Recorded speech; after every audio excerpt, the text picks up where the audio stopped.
RTI International's Justice Practice Area presents Just Science. Welcome to Just Science, a podcast for justice professionals and anyone interested in learning more about public health, innovative technology, current research, and actionable strategies to improve the criminal justice system. In episode 1 of our economic empowerment season, Just Science sat down with Carolyne Ouya, program manager at Futures Without Violence, to discuss core concepts in economic empowerment for human trafficking.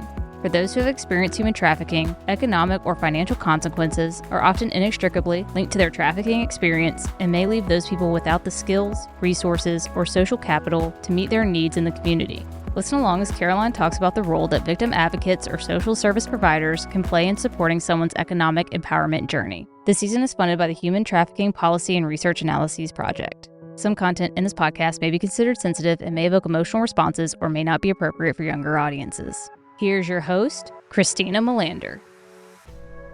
Hello and welcome to Just Science. I'm your host, Christina Melander. I am so excited to host today's episode. As part of the Human Trafficking Policy and Research Analyses Project, RTI is hosting a 3-part series focused on strategies to support economic empowerment for people who have experienced human trafficking. For more information on this project, please visit the link provided in the episode description. On today's episode, we'll be discussing core concepts of economic empowerment as they relate to recovery and healing after human trafficking exploitation. We'll learn about what people who have experienced human trafficking need in terms of their economic well-being and recovery in both the long and the short term, and learn about the different programs and models to address these needs. Our guest today is Carolyne Ouya from Futures Without Violence. She is an expert in economic empowerment and human trafficking and provides training and technical assistance to organizations that provide these services. Welcome, Carolyne. Can you tell listeners a little bit more about yourself and the work you do? Thank you so much, Christina. I'm so excited to be here with you and to all of you listeners. My name is Carolyne Ouya, and I am a program manager on the Workplace and Economic Justice team at Futures Without Violence, or Futures for short. Futures is a national public health agency that seeks to create a world without violence through collaboration with survivors and leaders across government, healthcare, workplaces, education, social services, diverse communities. Pretty much everywhere. For the past 3 years, I've helped lead a project that supports victim service agencies across the nation create or strengthen programs that connect survivors of human trafficking to safe and sustainable education, employment, and financial opportunities. Before Futures, I've had over 8 years of experience working with Department of Labor Workforce Innovation Opportunity Act programs. I've been a legal advocate for immigrant survivors of domestic violence, sexual assault, and trafficking under the Violence Against Women Act. Happy 30 years, by the way, and innovative entrepreneurship and leadership programs for diverse communities. I consider myself a mental health and public health advocate that helps to facilitate local and national initiatives focused on behavioral health, economic prosperity, and overall wellness for all. But I also have fun, y'all. So I'm a marathon runner, I'm a creative writer, and I'm a lover of all things dancing. So I'm excited to be here with you. Carolyne, you have a wealth of knowledge on this topic, and it is so exciting to be here with you to celebrate. Happy 30th anniversary of VAWA. I'm just glad you took a moment to call that out. So we're talking about money and finances today, core concepts related to economic empowerment. But why do money and finances matter in the context of somebody's recovery from human trafficking? A great question. I think before we can dive into talking about why money and finances are so important for human trafficking survivors, I really want to share some information from the Aspen Financial Security Program on why money and finances matter for all of us right now, especially during a time of significant financial insecurity. First, we know that every day, almost 40 million Americans are living in poverty, according to the last census. We also know that there are widening wealth gaps based on age, education, race, ethnicity, and gender. For example, the median wealth of Black households is 1/10 that of white households, and women's wealth is 1/3 of that of men's. So we have a lot of work to do in general. Additionally, we know that college debt has reached record highs, and many Americans have no retirement, savings, or pensions. And to put this all in perspective, a 2022 survey from the Federal Reserve found that nearly 4 in 10 American adults cannot pay for an unexpected $400 expense. So that means if there's a medical bill or something happens to the car or let's say a bigger emergency, we can't afford that right now, which is wild to think about. It is. And that's so relatable to so many people. Like we all kind of see and experience those things that you're talking about. Exactly. And so with that context in mind, and the current financial insecurity being experienced by many Americans, it's even worse for survivors of sex and labor trafficking. This is because traffickers often seek out financially vulnerable individuals, such as those living in poverty, who are unemployed, those who are unhoused, and those impacted by forced migration or displacement, to name a few. In fact, a United Nations analysis of 200 plus human trafficking cases found that the majority of victims were reportedly in a condition of economic need, characterized by an inability to meet their basic needs such as food, shelter, or healthcare when they were originally recruited into human trafficking. So with this vulnerability, I want to talk a bit about what that can look like when it comes to recruitment and being groomed into labor and sex trafficking. It makes it so much easier for traffickers to use financial abuse to control and exploit individuals. There was data released by the National Human Trafficking Hotline that indicated that over 60% of trafficking survivors who contacted the hotline reported experiencing some sort of financial abuse.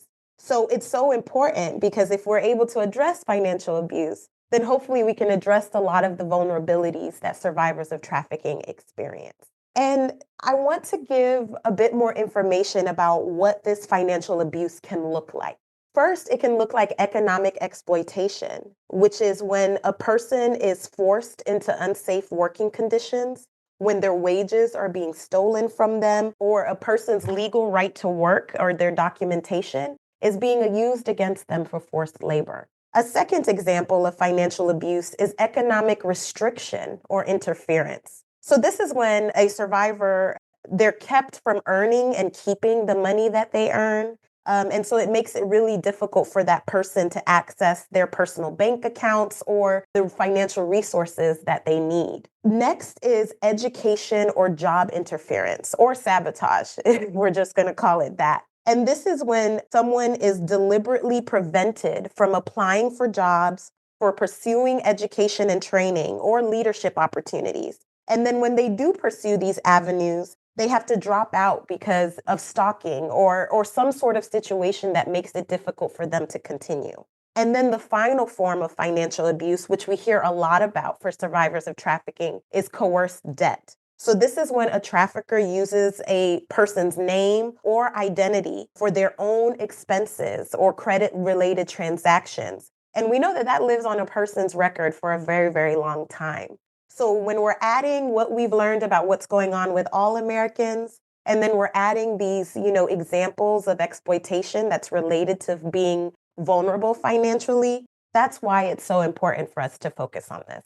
I hear you talking about all of these ways that financial abuse is happening within the context of human trafficking. Can you tell me a little bit more about how that impacts people long term? Yeah, some of them we know from research. A lot of people have shared kind of what their experiences are. And then some of the experiences people keep very closely to themselves. So we always want to ask a survivor, how has this experience impacted you, instead of making assumptions. But what we know is that some survivors of trafficking, they struggle to leave their traffickers because of the financial vulnerability and exploitation that they're experiencing.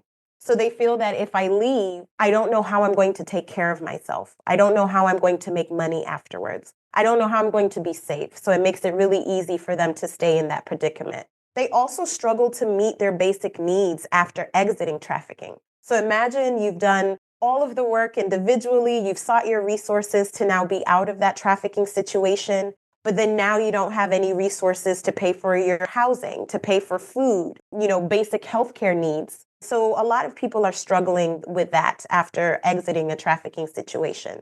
And unfortunately, from some during their trafficking experience, they've obtained a criminal record. They've acquired debt or they have poor credit because of some of the examples that we just gave of exploitation and sabotage and coerced debt. So when they are trying to access a job or trying to get a new apartment, they're realizing that they're getting denied left and right because of all of these things that are on their record that are attached to them as a result of their victimization.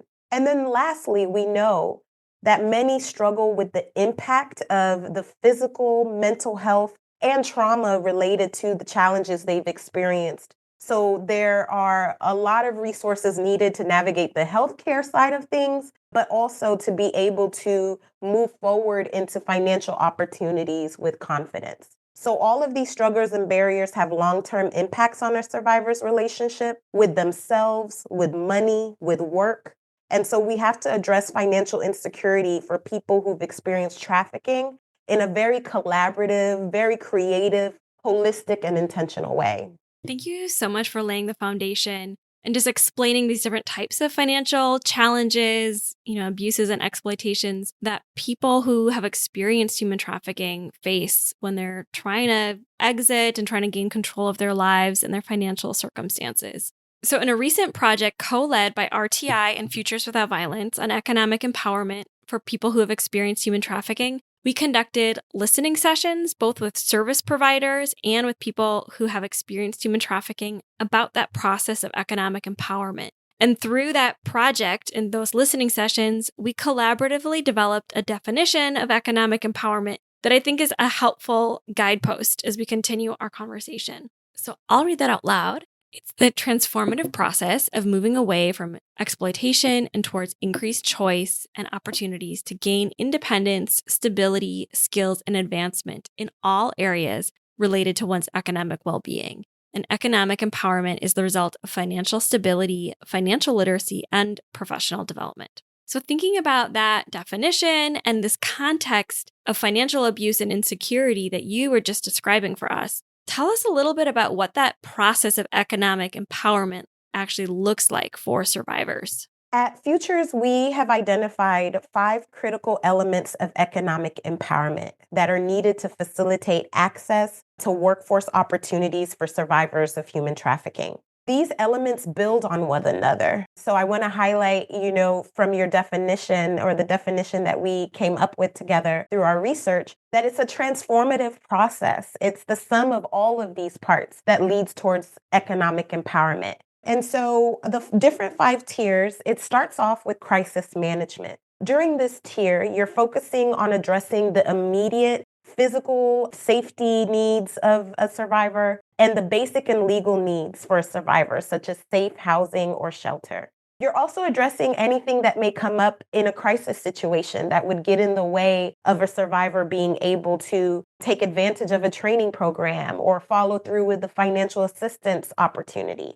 Next is career exploration, which is the process of learning about work-related interests, values desired by that survivor, personal skills and characteristics that allow job seekers to understand what careers are out there and how it would be a good fit for them. So it's just that process of really getting to learn, what do I want to be? What do I want to do? What are my skills? And then seeing what's out there that matches that.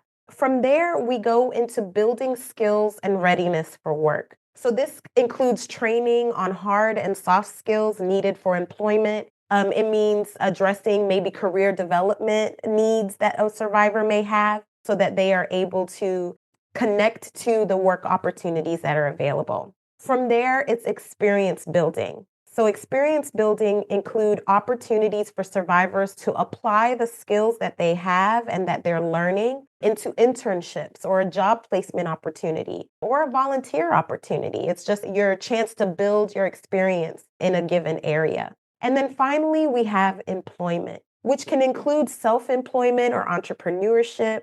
It can include more of a traditional job placement in someone's area. And within that tier, you're offering ongoing support for someone to be able to navigate how trauma may show up in that professional setting. Or sometimes there's rules to the workplace that we have to all figure out And so during that employment phase, we're exploring those different aspects of employment. So a strong economic empowerment program that has all of these elements are able to support a survivor in moving from that space of crisis to receiving a lot of the different supports and financial sort of tools that are out there, benefits that are out there that can help address the challenges that we've talked about. That's great. Thanks for laying out kind of what that whole spectrum and process of recovery looks like through this lens of economic empowerment. And thinking about like really practically, so a victim advocate or in a different type of victim service program,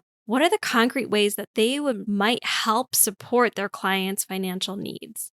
One of the most important things that a victim service agency or advocate can do to support a client's financial needs is to really create a safe space for the survivor to build their confidence, to find their voice, and to become connected to community and all of the various choices that may be available to maintaining or obtaining financial security.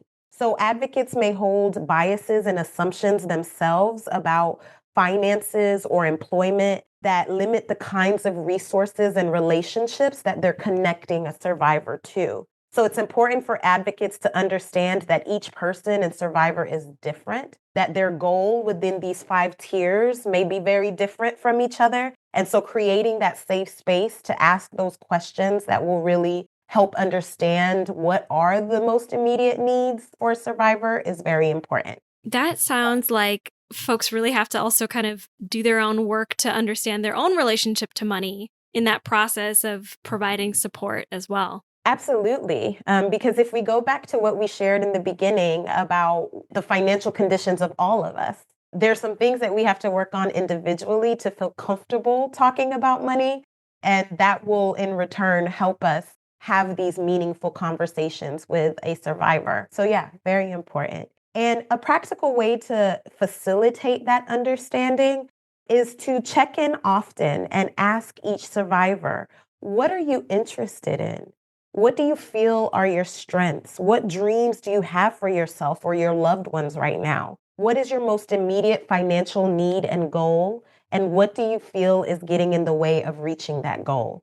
These kinds of questions, coupled with tools that are available, like financial self-assessments or the American Job Center assessments that focus on identifying a person's interests and their work values and their strengths, these can all be tailored together in a culturally and accessible way for different communities that will help survivors learn more about themselves, build their confidence, and develop a roadmap towards their financial, educational, and career goals. So I'm hearing you talk about through conversation, creating confidence, and then using tools and assessments to help get a picture of somebody's financial status, where it is, and where they want to go for the future. Yeah, I mean, those conversations help an advocate and a survivor to co-create an action plan, right? And this action plan is a living document that changes over time based on a survivor's needs. And it helps, the advocate as well as the survivor work slowly through that transformative process of being connected to economic empowerment and economic resources. A question that we get is, okay, now we have an action plan. What do we do with it? Like, how do we actually find those resources that will help bring that action plan to life? And so another practical way is to support survivors with connecting to opportunities, education and learning opportunities, employment opportunities in their community.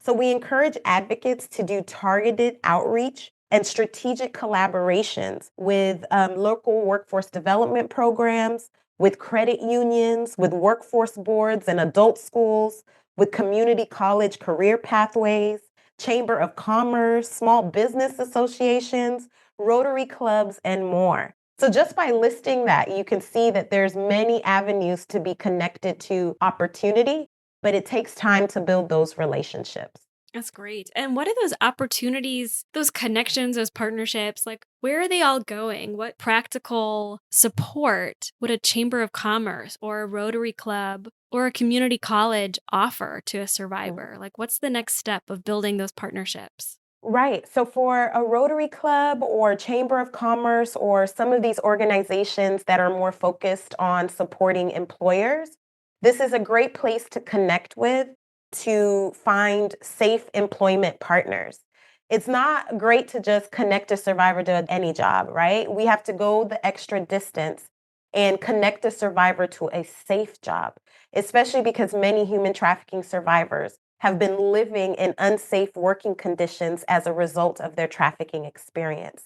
So, this is one way to find those employer relationships that will not exploit survivors and will maybe give good pay, living wage pay based on what they're able to provide. So, those are the questions that you're looking for with those entities. And then with community colleges and adult schools and the workforce development system, these areas are there to connect survivors to learning opportunities, to connect them to maybe degrees or certificate programs that will help with, obtaining a job. So those are great places to go to get support with that. Because it can be so overwhelming as an advocate. You think, oh, now I have to be a job developer. Now I have to be an educator. I didn't sign up for that.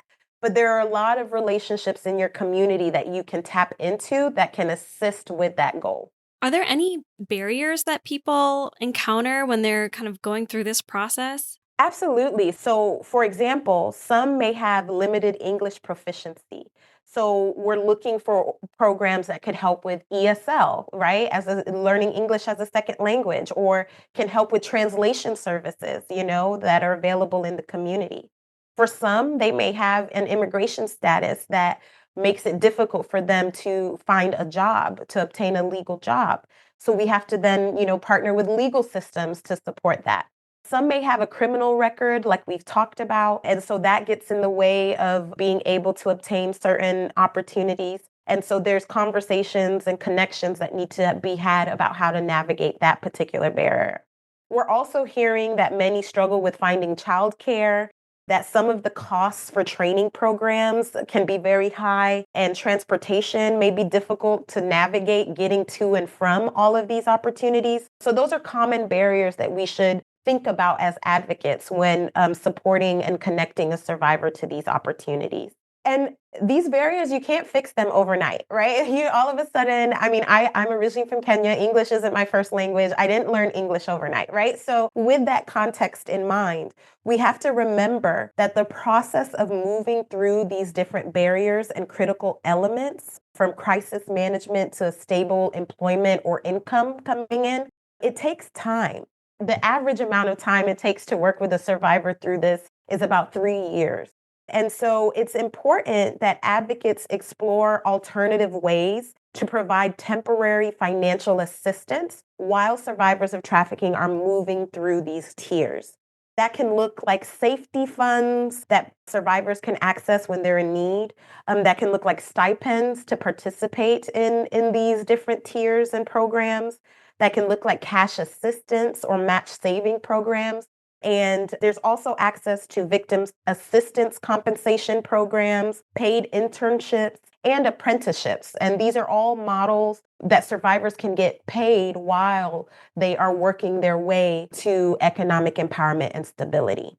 That's awesome. And I just want to make it clear that, I know we're talking about it and listing all of these different things, but supporting a survivor with financial and economic empowerment is very difficult. So if you're listening and you're like, whoa, that's a lot, I'm with you. It is a lot. We understand how taxing that this process can be for advocates who are already juggling so much. And so here at Futures, we provide training and technical assistance to advocates and victim service agencies to help them build strategic partnerships around these different tiers and connect to education, workforce, and small business partners that will support survivors in navigating the barriers that we've talked about and accessing a pathway towards financial and economic security. So, yeah, you got to go where you can get some help because it's very hard. So I want to hear a little bit more about some of those, solutions and ideas that you're talking about in navigating those barriers. 3 years and somebody's recovery is longer than some case management services really intend their work.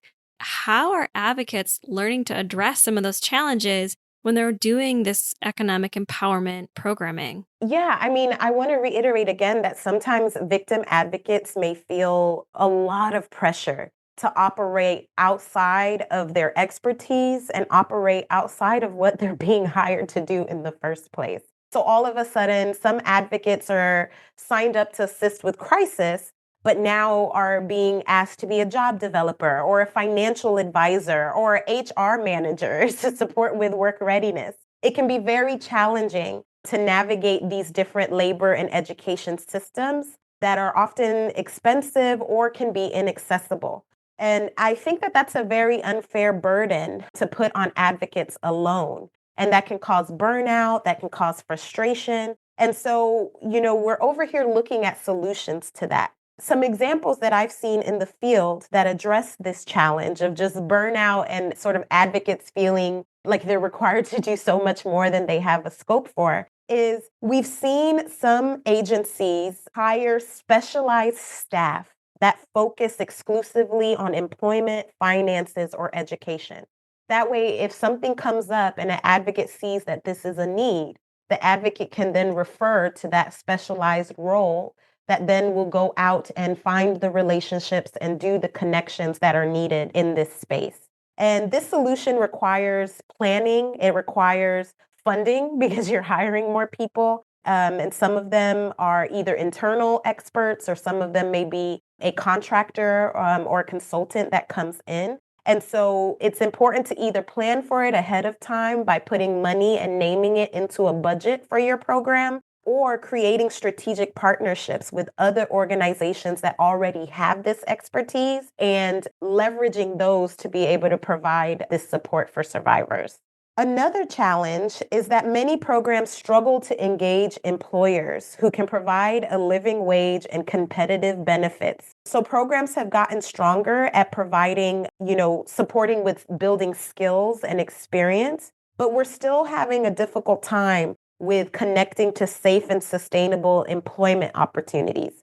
Advocates often navigate this challenge by trying to engage sort of the charitable heart of employers, like, hey, you want to do a good cause in your community. You want to help this family over here who's struggling, a lot of that kind of altruistic language. However, this is not really effective when we are trying to connect with employers. Employers want to know what is the added benefit to their bottom line.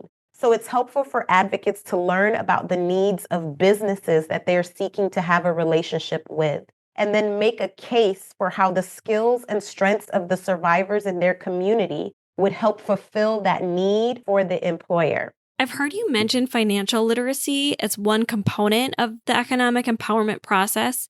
Can you tell me a little bit more about what survivors need related to financial literacy? Yes, financial literacy is the ability to understand financial concepts and build skills and resources that help you make informed financial decisions. This includes budgeting, savings, understanding credit, investing in stocks and retirement, and managing money wisely.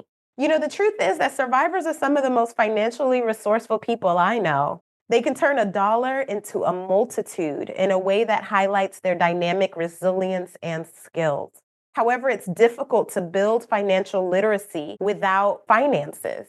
So due to the vulnerability and financial abuse that I mentioned earlier that many survivors face, the financial impact of a housing crisis and the abundance of jobs that don't pay a living wage, many survivors don't have enough money to truly budget, save, and build around. So sometimes it can be hurtful for advocates to continuously center financial literacy and teaching survivors how to manage money without clearly providing ways for survivors to make enough money to be managed in the first place.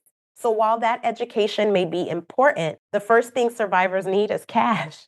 They need more unrestricted cash to apply to their immediate needs and goals, as they are the ones who know best what those are. Yeah, that's such a great point. And I just appreciate you kind of bringing us back. Like, we have that knowledge and that education, but if you don't have the money to apply that knowledge with, you really can't go from there. Very true. And advocates can collaborate with local coalitions and financial institutions that can give cash assistance and match savings funds, or advocate to grant makers on the importance of unrestricted dollars in supporting the financial security of survivors.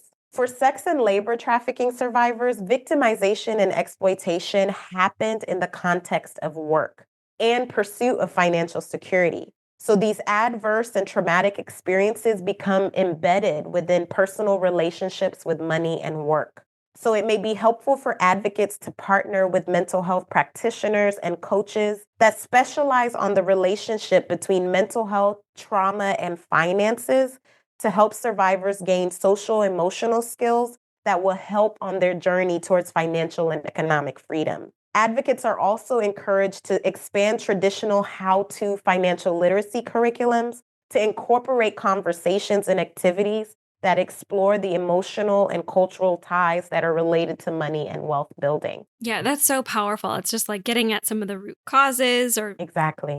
Around the financial literacy and around people's relationship with money. Root causes as well as sustainability, right? We don't want a Band-Aid. We want to allow all of these things that we're talking about to be sustainable for a long time. So thank you for bringing that up. Yeah, so speaking of root causes, we have been talking about some of these individual level issues, individual level ways to support people, individual level barriers.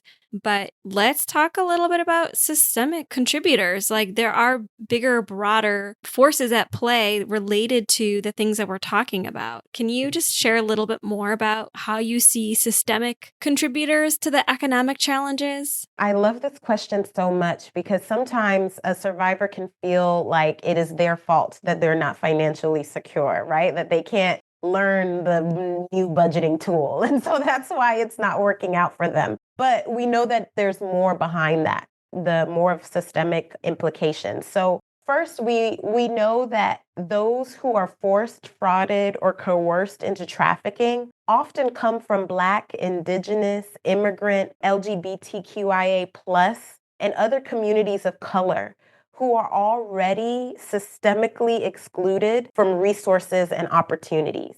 And they were excluded before their trafficking experience, during their trafficking experience, and often after. So it makes the process of reaching those resources very difficult. This systemic exclusion due to poverty, racism, and discriminatory practices continues to impact the financial security of trafficking survivors through housing instability, legal barriers, healthcare access, hiring discrimination, wage gaps, language, learning and disability access, and discrimination within financial institutions.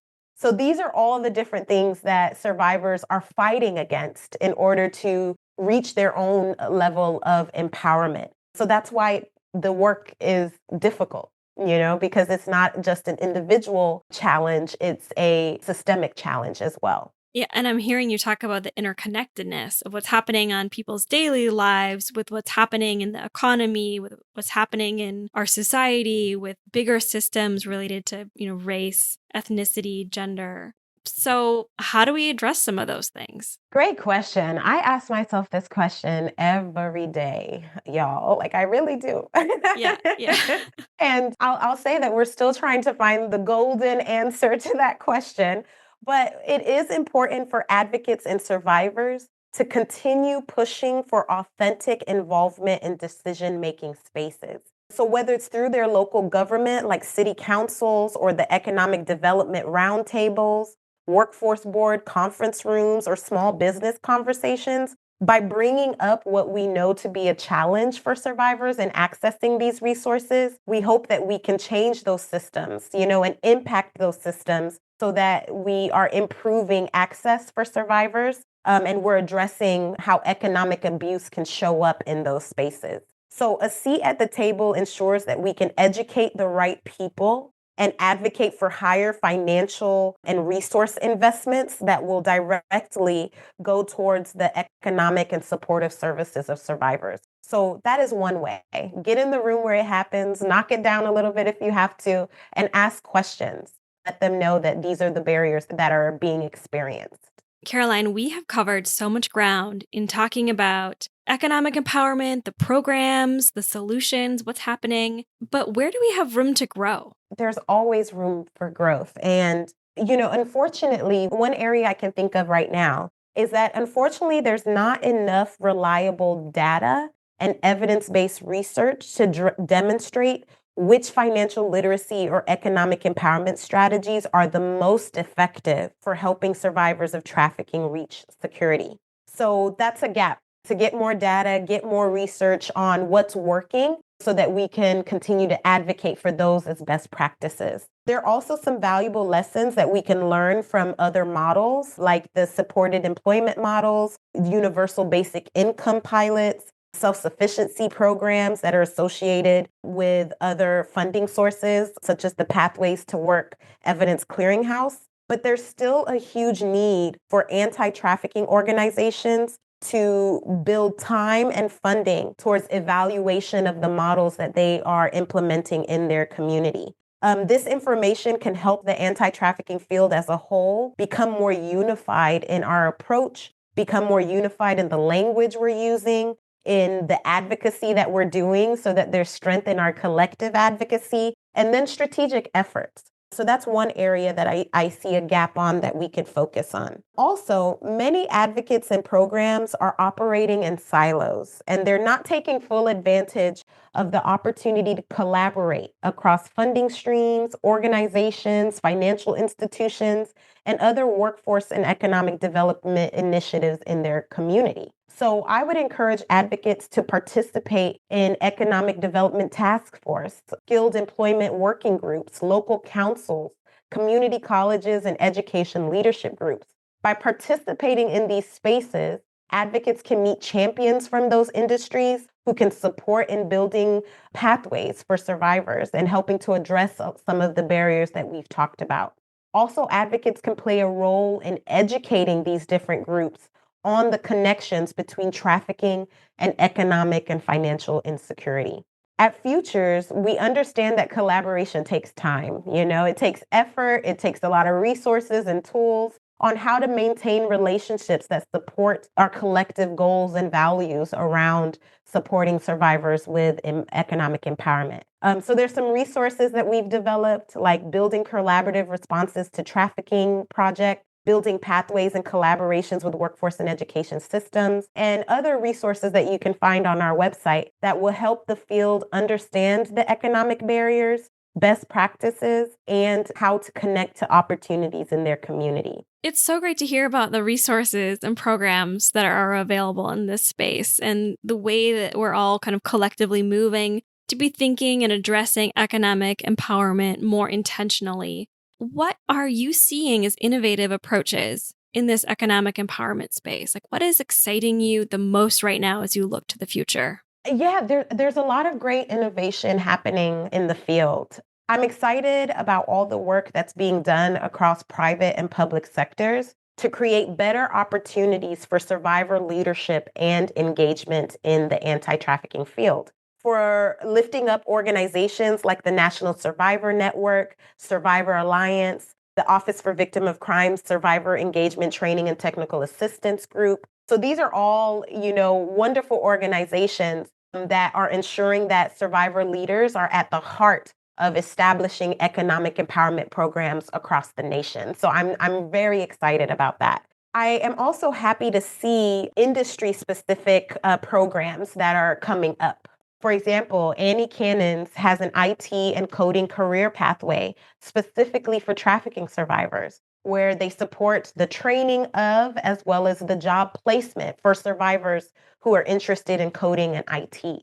So that is so exciting, and I hope to see more industry-specific initiatives like that.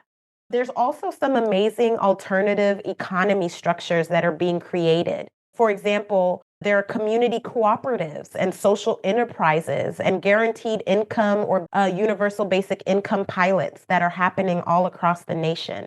That are giving an alternative way for survivors to come together and leverage their resources, leverage their skills, and ensure that they're getting the financial opportunities and economic opportunities that they're looking for. So I'm really excited to learn more about that and expand that, across different communities. And then if I speak a little bit personally about what I'm excited and what I'm working on over here at Futures with our amazing team, We have launched a peer mentorship pilot program with an amazing organization called You Are More Than. You Are More Than is a Black, Indigenous, and people of color and survivor-led nonprofit that provides barrier-free access to survivor-centered supports such as mental health, education, and economic stability resources. So this pilot is going to help us understand what core components should be in a peer-to-peer program focused on helping survivors connect to financial resources and stability. And the focus for this pilot is on Black, Indigenous, people of color, LGBTQIA+ communities that are often systemically excluded from reaching financial and economic goals. We also have a self-sufficiency pilot program up in the Bay Area where there are 24 survivors enrolled, and they are moving through the 5 tiers themselves. And it's a 2-year program with the goal of increasing survivors' confidence and understanding of their goals and their resources related to education, financial, and economic opportunity.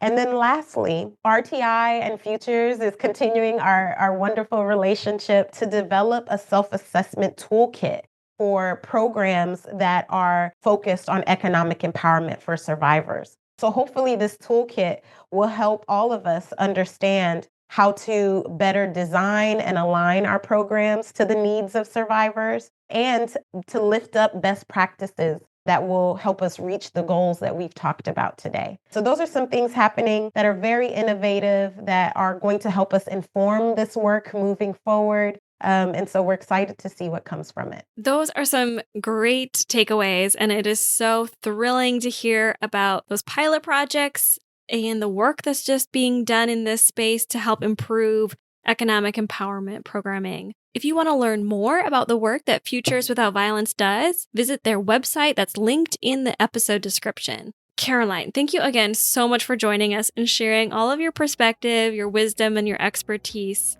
I'm Christina Melander, and this has been another episode of Just Science. Next week, Just Science will sit down with Tiffany McGee, Lenore Schaefer, and Laura Hackney to discuss key lessons learned related to skill building, job training, and career development. The views expressed in this podcast belong to the participants and do not necessarily reflect the views or policies of the Office of Planning, Research, and Evaluation, the Administration for Children and Families, or the U.S. Department of Health and Human Services.